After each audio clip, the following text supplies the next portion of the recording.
evaluasi iuran dan BPJS akan menyampaikan mengenai potensi defisit BPJS sendiri. Jadi karena saya ada dua, jadi kalau boleh 15 menit Bapak Ibu ya, karena agendanya dua. Ya, saya akan langsung saja. Ya, halaman ya, langsung ke halaman berikutnya. Next slide. Next slide lagi. Next slide. Jadi Bapak Ibu, ini kita rencananya memang Juni ini kita harapkan semua rumah sakit sudah mulai melakukan implementasi KRIS ya.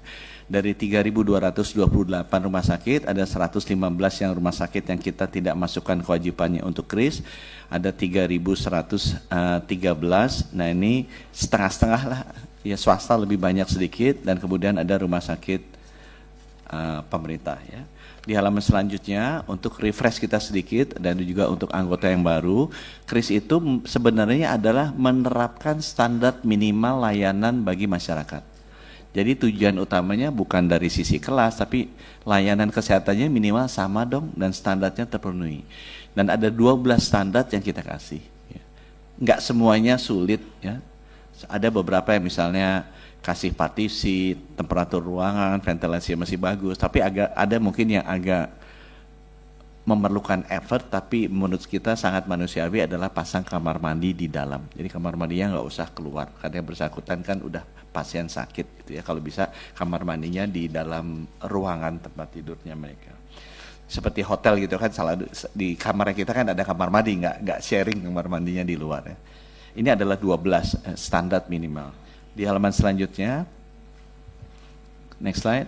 Nah, kita sudah melihat implementasinya seperti apa. Kita sudah minta seluruh provinsi Dinkes untuk melakukan validasi.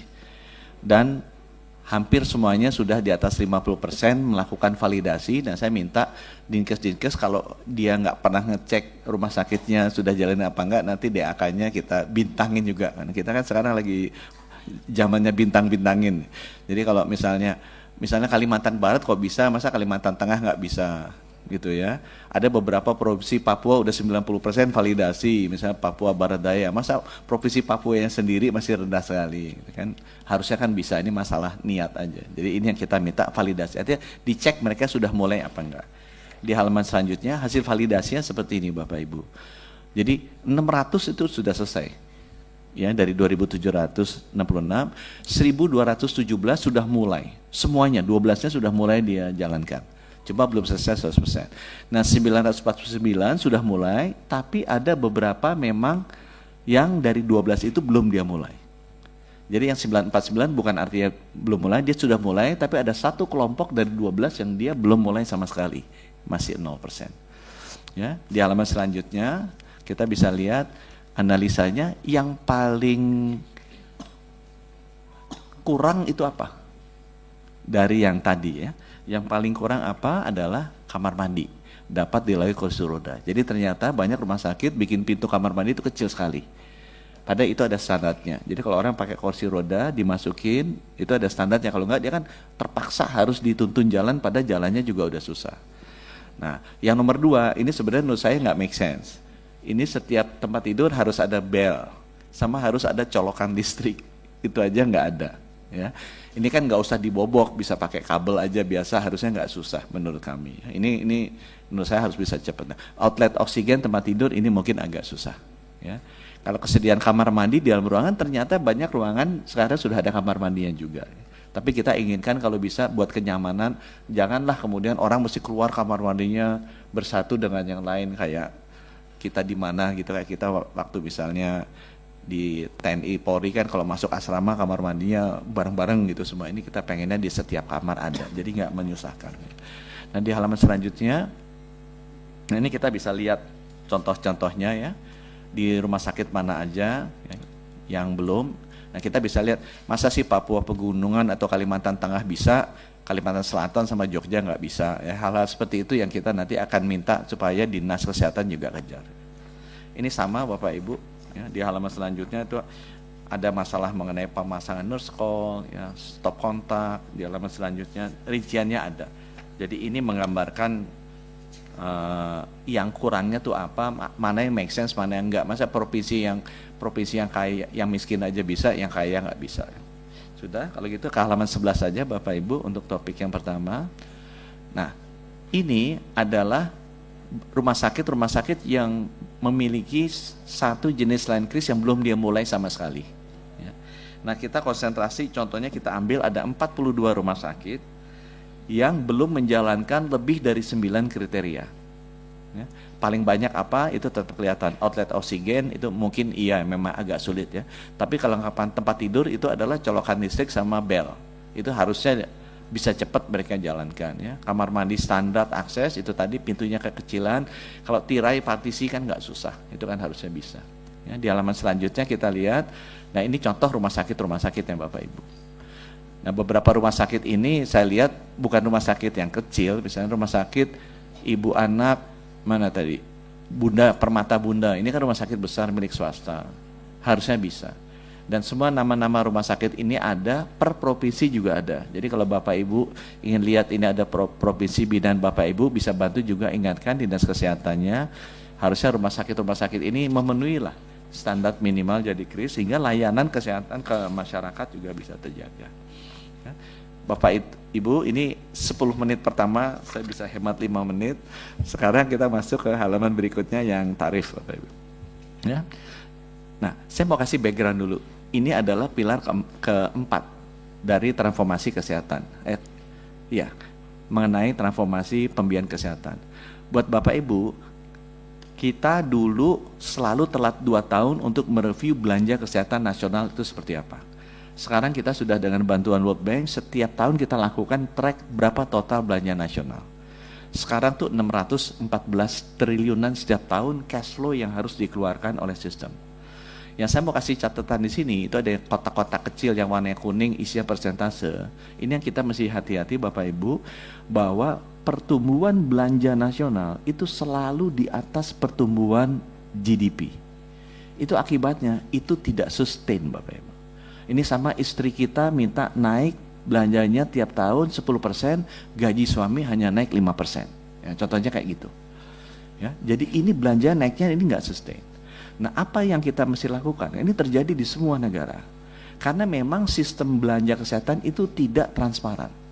Orang bisa disunat misalnya di puskesmas 500.000, kalau naik RSUD bisa 1 juta, harganya bisa 100%. Rumah sakit swasta bisa 5 juta, bisa 1000%. Obat-obatan harganya bisa 400-300% di atas Malaysia.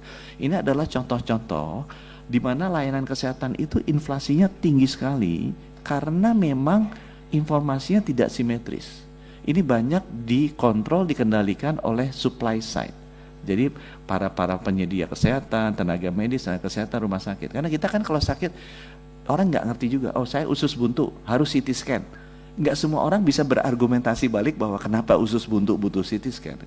Atau kita obatnya kenapa dikasih 6, kenapa kalau di Malaysia di luar dikasih 2. Nah, hal seperti itu kan jarang sekali kita dalam posisi sebagai user itu bisa berargumentasi. Itu akibatnya kenapa di seluruh dunia selalu inflasi kesehatan itu tinggi sekali.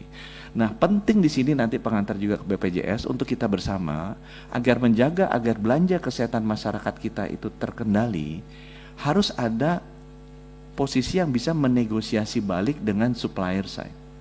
Nah, itu di seluruh dunia dipakainya insurance. Karena national insurance memiliki size yang cukup besar untuk mendorong balik para supplier ini agar tercapai titik keseimbangan. Kalau misalnya memang terlalu ditekan dia nggak mau jalanin, nggak bagus juga. Tapi jangan terlalu longgar sehingga nanti harganya tuh tinggi sekali. Nah, isunya di Indonesia ada 2 Bapak Ibu yang kami butuh bantuan dan perhatian Bapak Ibu. Yang pertama adalah porsi asuransi kesehatan paymentnya tuh kecil Pak. BPJS itu warna merah 27%, swasta yang 30,7T itu 5%. Jadi baru 32% dari belanja kesehatan setiap tahunnya itu dikeluarkan lewat asuransi. Itu harusnya naik sampai 80%, 90%. Sehingga kita bisa memiliki tenaga untuk mendorong balik agar harga yang dikasih the supply side itu reasonable. Kemudian yang kedua, memang pada saat porsi itu besar, pengalaman kita harusnya memang lebih banyak porsi pemerintah. Jadi BPJS memang harus lebih besar. Jadi mungkin 50%-an dari 80% negara. Kenapa? Kita melihat contohnya di negara di Amerika, kalau asuransinya swasta bisa terjadi permainan juga tuh. dengan rumah sakitnya, dengan dokternya, dengan perusahaan farmasinya. Jadi dimasukkan di gulung nanti yang terkena adalah rakyatnya dan negaranya karena belanjanya terlalu tinggi. Tapi Bapak Ibu, kalau ini nggak dikontrol, dalam 10 tahun ke depan, Menteri Kesehatan, Menteri Keuangan akan problem. Karena ini akan menjadi isu politik yang sangat tinggi, karena kesehatan dan kematian itu kan tinggi prioritasnya di masyarakat. Kan masyarakat nggak mau meninggal gitu kan. Lebih baik miskin daripada meninggal. Jadi politiknya akan tinggi, butuh belanjanya kalau nggak hati-hati kayak Amerika. 79 tahun dia butuh $11.000. Padahal kalau di Kuba 79 tahun hanya butuh $1.900. Karena nggak terkontrol biayanya. Karena itu tadi, terlalu dominannya sisi supply side-nya. Ya, di halaman selanjutnya. Sehingga untuk itu kita mau merevisi tarifnya supaya ini balance. Ini harus balancing. Jadi yang dokter rumah sakitnya happy, tapi masyarakat juga happy yang diwakili oleh BPJS untuk menekan balik. Dan ini pasti akan terjadi pertarungan terus nih, sama kayak rokok sama gula gitu, antara yang mau sama yang nggak mau. Nah, pertarungan politik ini harus kita cari keseimbangannya supaya semaksimal mungkin manfaatnya bagi masyarakat. Nah, itu sebabnya kita mau merubah pengelompokan tarif yang selamanya namanya INA CBGs, kita mau rubah menjadi Indonesia DRG Group. Ya. Kenapa? Karena kita ambil INA CBG, kita ambil itu dari modelnya model Malaysia, Thailand, modelnya Malaysia. Kita import aja.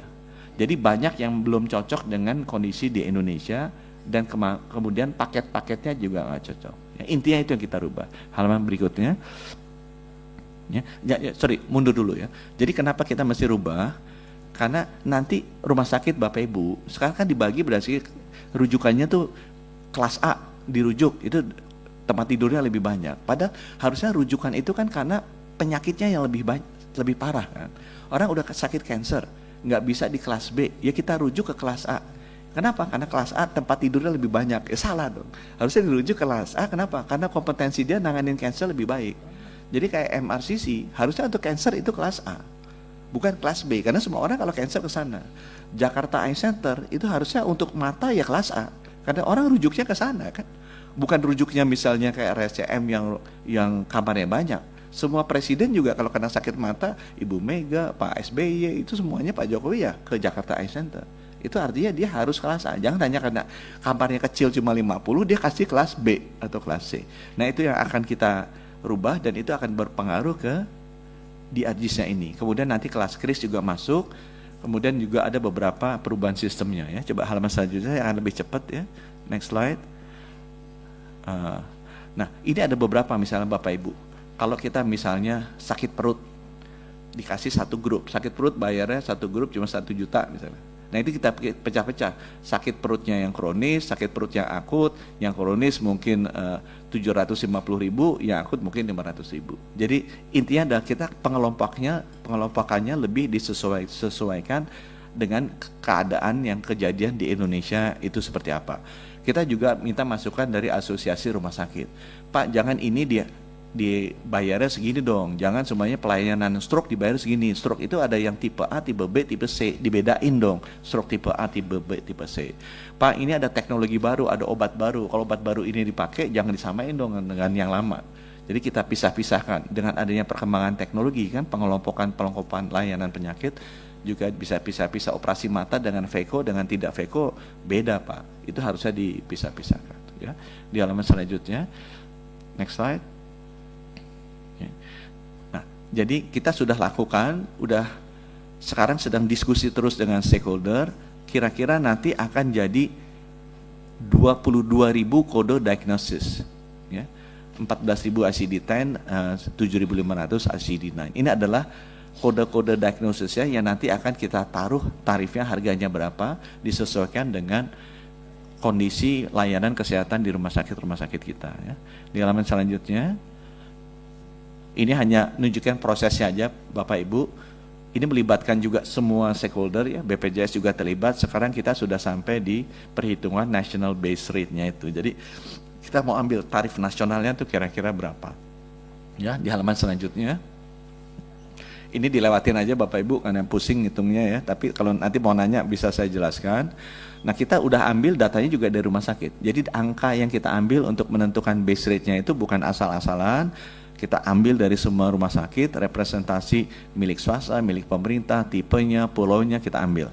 Dari sini kita tahu berapa sih base rate, tarif yang standar minimal yang paling baik untuk jenis-jenis rumah sakit ya. Next slide. Nah ini contohnya, kita juga bandingkan dengan luar negeri. Jadi misalnya tarif rawat inap per harinya tuh berapa? Kalau Australia 65 juta, Jerman 71 juta, ini kan negara kaya. Kita bandingkan juga dengan Thailand yang mirip, Thailand 6 juta. Jadi kalau sekarang, karena kita, seperti saya bilang tadi, ini bagus untuk menjaga keseimbangan. Kalau misalnya tarif kita nature base rate-nya 12 juta, ya masa sih 2 kali dari Thailand? Ini saya minta supaya benar-benar jangan ada membebani masyarakat terlampau banyak, ya. Tapi juga jangan merugikan rumah sakit.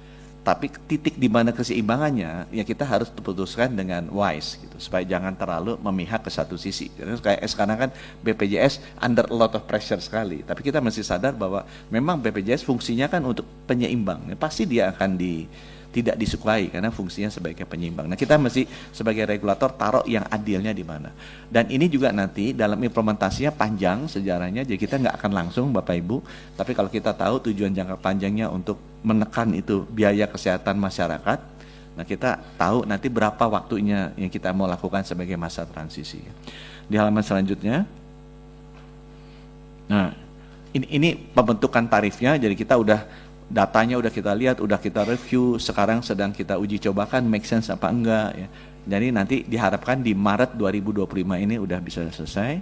Di halaman selanjutnya, mungkin dari kami begitu Bapak Ibu. Jadi yang pertama adalah mengenai progres dari KRIS. Yang nomor 2 adalah kita ada rencana nanti di bulan Maret April kita akan merubah Inasi Bijis itu menjadi Indonesian DRG Group. Nah, dalam perubahan itu kita harapkan ada perbaikan yang bisa menaruh titik keseimbangan antara tawaran dari rumah sakit penyedia dengan juga kemampuan masyarakat, dan kita akan benchmark dengan international practices. Tujuannya apa? Agar inflasi kesehatan ini bisa terkendali 10-15 tahun ke depan. Karena kalau tidak, nanti akan berat sekali bebannya untuk negara ya, baik pemerintah maupun individu masing-masing, karena dia belanja kesehatannya akan besar sekali. Mungkin saya berhenti dulu di sini Bapak Ibu. Terima kasih. Wassalamualaikum warahmatullahi wabarakatuh. Baik, terima kasih Saudara Menteri Kesehatan atas paparannya. Selanjutnya kami berikan kesempatan kepada Ketua DJSN ya untuk bisa menyampaikan paparan. Silakan, Pak. Terima kasih pimpinan. Assalamualaikum warahmatullahi wabarakatuh. Salam Om Swastiastu, Namo Buddhaya, salam kebajikan. Yang kami hormati pimpinan dan anggota Komisi 9